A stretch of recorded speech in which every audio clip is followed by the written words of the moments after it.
Hi everyone, welcome to the episode.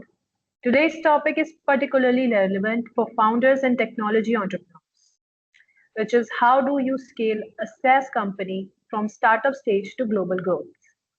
Joining us again, Akhil Gupta, who has helped organizations scale across multiple regions and markets while building sustainable revenue growth. Akhil, welcome to the episode.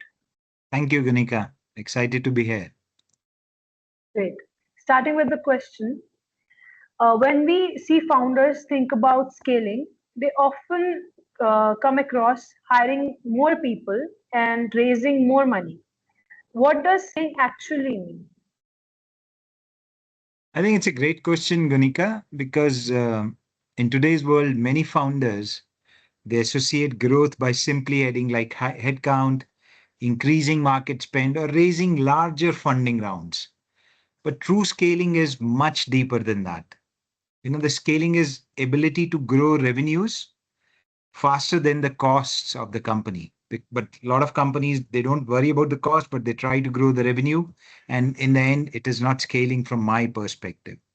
Scaling is really about creating systems, processes, and operating models in place that allow the businesses to serve more customers without proportionately increasing resources, right? For SaaS companies specifically, scalability comes from building repeatable customer acquisition channels. You predict predictable sales processes, strong customer retention, and efficient operations. Once these foundations are in place, growth becomes much more easy and much more sustainable over a period of time. And then it is less dependent on individual efforts of the founders of two or three key people. So, from my experience, the companies that scale successfully are the ones that move from founder driven execution to process driven execution. The earlier they can, the faster they can scale. How important is product market fit before scaling? Oh, it's very, very critical.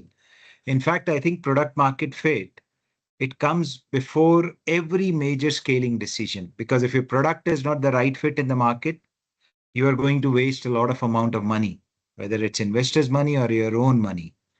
One of the biggest mistakes, it happens in today's world that a lot of startups, they try to accelerate growth before they have fully validated that customer consistently find value in their product.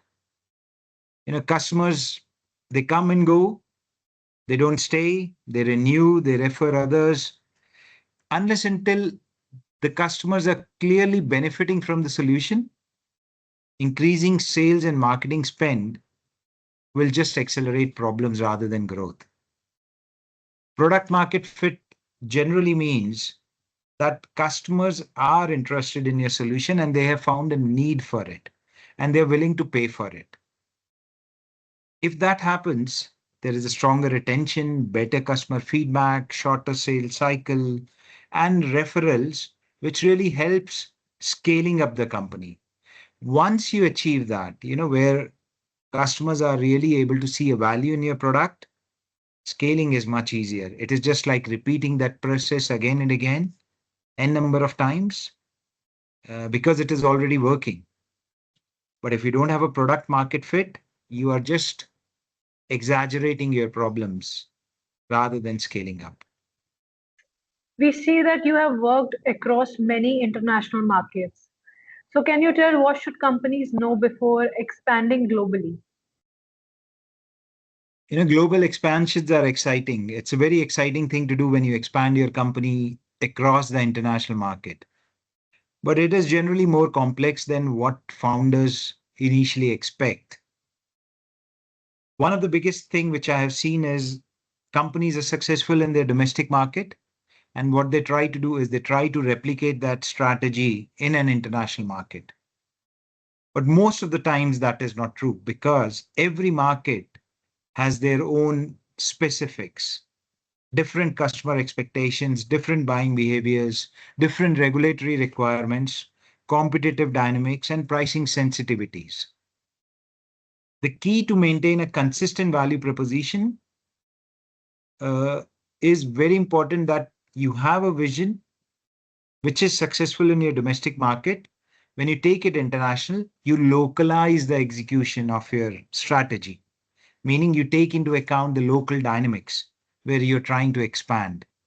It could be adapting your messaging, it could be changing your price structure, it could be changing your partner model, or it could be just changing simply your customer support model, right? So, and another important factor which really happens if you really want to grow in international market is timing. Sometimes a product is very relevant in one market, but when you take it to the other market, maybe it's not relevant because that market is not that matured yet for that product, right? So I think it is very important that you study those markets before. Global growth, it creates tremendous amount of opportunities, but it can also stretch resources if you go at the wrong time or go with the wrong strategy. So most successful SaaS companies, they approach expansion strategically rather than opportunistically. So, what creates Mhm. predictable growth in SaaS businesses? Uh, Predictable growth, it comes from building a strong revenue engine. So what does it mean? It means that you need to have your engine needs to include marketing, sales, customer success, onboarding, retention, expansion strategies, but all working together. Every stage of the customer journey matters. Successful SaaS companies, they understand their acquisition costs, they understand their conversion rates, the key KPIs, which are very important for them. They measure them consistently and keep on optimizing them over a period of time. It's like a continuous learning thing and a continuous effort, which many of the SaaS companies do. So keeping and growing existing customer relationship is often where the long-term value is created. So predictable growth is not about finding shortcuts. It's about building repeatable systems that generate results quarter after quarter, you know? Insightful. Now, with your experience, can you tell what's the most common scaling mistake you see? Oh, that's very, very relevant because I've seen that happening too many times. The most common mistake is that startups, they try to grow too fast before their foundations are ready. It's very exciting to have growth, very exciting to have investors ready to invest. But a lot of times, it encourages aggressive expansion.